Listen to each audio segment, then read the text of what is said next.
পাকিস্তান এবং ভারতের মধ্যে বেশ কয়েকদিন ধরেই উত্তেজনা চলছিল। বিশেষ করে গত 22শে এপ্রিল কাশ্মীরের পাহেলগামে ট্যুরিস্টদের উপর সন্ত্রাসী হামলা এবং 26 জন ট্যুরিস্টকে নির্মমভাবে হত্যাকাণ্ডের পর এই নিয়ে দুই দেশের মধ্যে উত্তেজনা তৈরি হয়। ভারত শুরু থেকেই এই ঘটনার জন্য পাকিস্তানকে দায়ী করেছে, পাকিস্তান যেটি বরাবরই অস্বীকার করেছে।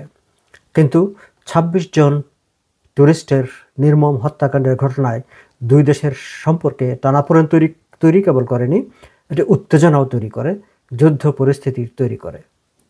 আমি বরাবরই মনে করতাম যে যতই উত্তেজনা তৈরি হোক না কেন, দুটি দেশ যতই উত্তেজক কথাবার্তা বলুক না কেন, শেষ পর্যন্ত আসলে কোনো যুদ্ধ হবে না, যুদ্ধ পরিস্থিতি হবে না।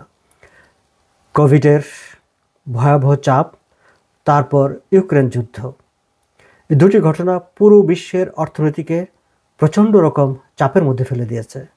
সেই চাপের শিকার বাংলাদেশ, সেই চাপের শিকার পাকিস্তান এবং ভারতও। পৃথিবী আসলে এখন নতুন করে আরও একটি যুদ্ধ অ্যাবজর্ব করার সক্ষমতা রাখে কিনা, আরেকটি যুদ্ধ অ্যাফোর্ড করার সক্ষমতা রাখে কিনা, আমি নিজে সেটি নিয়ে বিভিন্ন সময় খুব সংশয় প্রকাশ করি, সংশয়ে ভুগি। আমার কাছে মনে হয় আরও একটি, সেটা যেই প্রান্তেই হোক না কেন, আরেকটি যুদ্ধ অ্যাফোর্ড করার মতো অবস্থায় পৃথিবী নেই। ফলে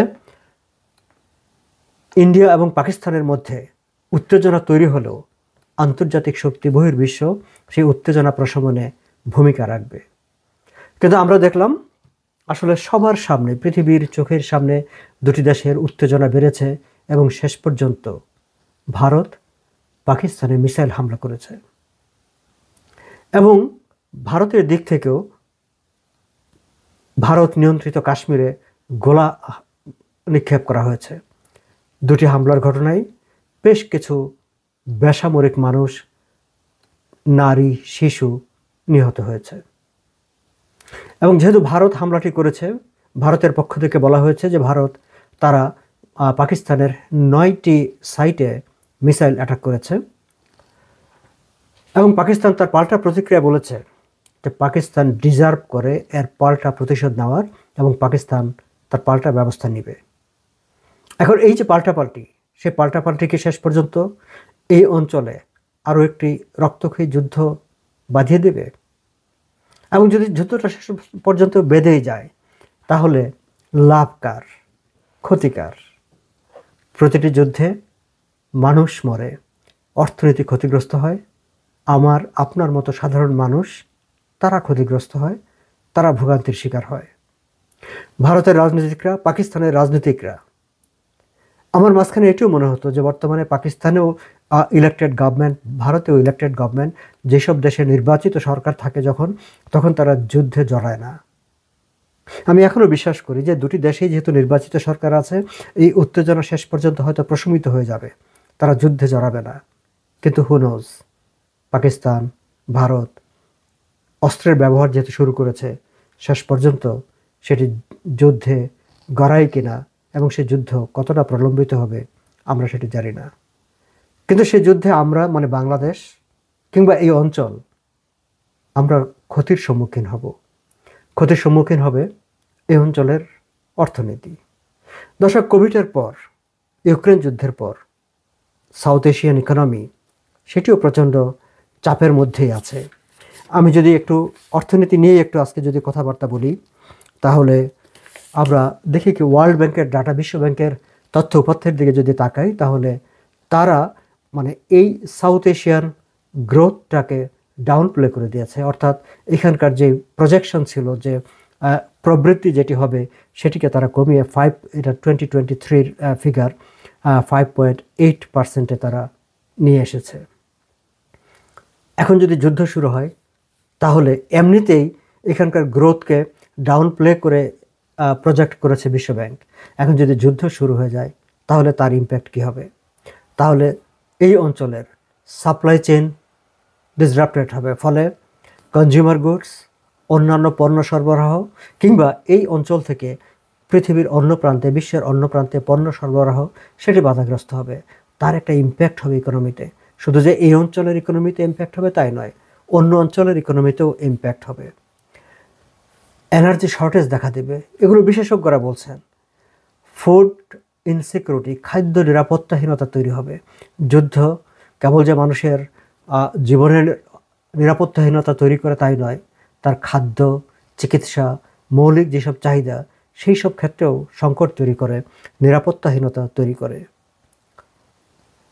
দর্শক, বাংলাদেশের উপর তো তার ইম্প্যাক্টটা হবে ডিরেক্ট, কারণ বাংলাদেশের ইকোনমি হচ্ছে ইম্পোর্ট ডিপেন্ডেন্ট ইকোনমি, এবং এই অঞ্চলের যে বিবাদমান যে দুটি দেশ, সে দুটি দেশের সঙ্গেই তো বাংলাদেশের নিবিড় সম্পর্ক। ইন্ডিয়ার সঙ্গে বাংলাদেশের অর্থনীতির সম্পর্ক অনেক গভীর। সেখানে বাণিজ্য সম্পর্ক আছে, জ্বালানি সহযোগিতা আছে, কানেক্টিভিটি প্রজেক্ট আছে।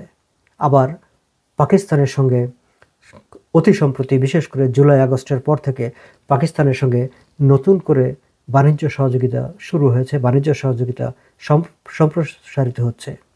এখন এই দুটি দেশে যদি সংকটে জড়িয়ে পড়ে, এই দুটি দেশই যদি যুদ্ধে জড়িয়ে পড়ে, তাহলে বাংলাদেশের অর্থনীতি ইম্প্যাক্টেড হবে, বাংলাদেশের পণ্য আদান প্রদান, বাংলাদেশ নানাভাবে সংকটের মধ্যে পড়বে। আমরা এমনিতেও এই দুটি দেশ, যদি এই দুটি দেশের অর্থনীতির দিকে যদি তাকাই, ভারত এবং পাকিস্তান দুটি দেশের অর্থনীতি কি খুব শক্তিশালী অবস্থায় আছে। আমি খেয়াল করে দেখেছি যে বিভিন্ন সময়ে, বিশেষ করে এই দুটি দেশে উত্তেজনা শুরু হবার পর থেকে, সামরিক শক্তিতে কে কত শক্তিশালী, কার কি পরিমাণ অস্ত্রশস্ত্র আছে, সামরিক মিলিটারি পাওয়ার কার কতটুকু, এইসব নিয়ে সোশ্যাল মিডিয়ায় আলাপ আলোচনা হয়েছে, পত্রপত্রিকায় বেশ রিপোর্ট হয়েছে, টেলিভিশনেও রিপোর্ট হয়েছে। কিন্তু আমি ঠিক জানি না, হয়তো হয়ে থাকতে পারে, বাট আমার চোখে তেমন একটা পড়েনি যে দুটি দেশের ইকোনমিক অবস্থাটা কী আসলে সত্যিকার অর্থে, এবং এই যুদ্ধে দুটি দেশের ইকোনমিতে কী ধরনের ইম্প্যাক্ট হবে, সেই আলোচনাটা এই উত্তেজনার মধ্যে খুব প্রবলভাবে যে হয়েছে সেটি আমার কাছে মনে হয়নি। হ্যাঁ, ইন্ডিয়া অবশ্যই একটি বড় অর্থনীতির দেশ, 5th largest economy in the world. So বিশ্বের অন্যতম অর্থনৈতিকভাবে শক্তিশালী একটি দেশ, এবং IMF তার চলতি বছরে যে প্রজেকশন, সেই প্রজেকশনে বলছে ইন্ডিয়ার গ্রোথ হবে 6.2%। আবার ঠিক পাশাপাশি পাকিস্তানের দিকে যদি আমরা তাকাই, পাকিস্তানের অর্থনীতি কিন্তু বলা যায় একেবারেই ভঙ্গুর। কিছুদিন আগেও তাকে IMF-এর বেল আউট নিয়ে তার অর্থনীতিকে মোটামুটি টিকিয়ে রাখতে হয়েছে। এখন আবার তারা নতুন করে IMF-এর সঙ্গে দেন দরবার করছে। আমি পত্রিকায় দেখেছি যে ইন্ডিয়া আবার সেখানে চেষ্টা করছে IMF যাতে $1.3 বিলিয়ন এই IMF-এর অর্থটা যাতে পাকিস্তান না পায়, সেই জন্য ইন্ডিয়া দেন দরবার করছে। এখন বিদেশি সহায়তার উপর, IMF-এর বেল আউটের উপর নির্ভরশীল একটি দেশ পাকিস্তান, যার অর্থনীতি একেবারেই ভঙ্গুর অবস্থা, নানা ক্ষেত্রে খুবই দুর্বল অবস্থায় আছে, সেই দেশটি যদি যুদ্ধে জড়িয়ে পড়ে, তাহলে সেই দেশের সামগ্রিক অর্থনীতি কিংবা সামগ্রিক পরিস্থিতিটা কি হবে, কেমন হবে? দর্শক, আপনার কাছে মনে হতে পারে যে আমি হয়তো এই জায়গায় পাকিস্তানের কোনো নেগেটিভ কথা বলছি। No, that is the reality. পাকিস্তানের যে অর্থনৈতিক অবস্থা, আমরা যুদ্ধে জড়ানোর আগে সেই বিষয়গুলো ভাববার দরকার আছে। এবং ইন্টারেস্টিংলি ঠিক এই সময়ে বোথ পাকিস্তান এবং ইন্ডিয়া তাদের ডেভেলপমেন্ট বাজেটের রিসোর্স এখন তারা আবার এই সামরিক ব্যয়ের দিকে তাদের ডাইভার্ট করতে হচ্ছে, বা তারা ডাইভার্ট করছে। সো সেটি কিন্তু ইন জেনারেল পিপুলের বাকি যে অর্থনৈতিক চাহিদা আছে সেখানে ইম্প্যাক্টেড হয়। হ্যাঁ, পাকিস্তান একটা কৃষি নির্ভর, এবং সেগুলো খুব তার ট্যাক্স বেসটাও খুব ন্যারো। যেমন আমরাও বাংলাদেশে IMF-এর সঙ্গে যে দেন দরবার, আমাদের ট্যাক্স বেস খুব ন্যারো বলে আমরা IMF-এর টাকা পেতে আমাদের সমস্যা হচ্ছে। পাকিস্তানেরও একই অবস্থা, সেখানে এনার্জি শর্টেজ আছে, সেখানে কারেন্সি ইনস্টেবিলিটি আছে, এবং তার এক্সপোর্ট ফাইন্যান্সিং তারা বাইরে থেকে পাবার চেষ্টা করছে। আবার আমরা যদি ইন্ডিয়ার ইকোনমির দিকে তাকাই, ইয়েস, ইন্ডিয়ার ইকোনমি 5th লার্জেস্ট ইকোনমি, কিন্তু ইন্ডিয়ার unemployment rate is so high. ইন্ডিয়ার বিশাল একটি দেশ এবং বিশাল একটি জনপদ, দারিদ্র্য সীমার নিচে সেখানকার জনগণ বসবাস করে। ফলে ইন্ডিয়াও যে সামগ্রিকভাবে অর্থনৈতিক একটা চাপের মধ্যেই আছে। তা সত্ত্বেও এই দুটি দেশ এখন প্রায় যুদ্ধ বাঁধানোর একটা মুখোমুখি অবস্থায় আছে। যে কোনো মুহূর্তে আনুষ্ঠানিকভাবে যুদ্ধ শুরু হয়ে যেতে পারে। কিন্তু দেখুন, তাদের অর্থনীতি, তাদের নজর দেওয়ার কথা ছিল অর্থনীতির এই যে জায়গাগুলো সেইগুলো ডেভেলপমেন্ট করার ক্ষেত্রে। তা না করে তারা এখন যুদ্ধ এবং সেই সব রিসোর্স এখানে এসে ব্যয় করার চিন্তার মধ্যে আছে। এবং এই যে যুদ্ধটা যদি লেগে যায় তাহলে তাদের রিসোর্স কী পরিমাণ মানে ব্যয় হবে। 2001-2002 সালের একটা মিলিটারি স্ট্যান্ড আপ হয়েছিল দুই দেশের মধ্যে।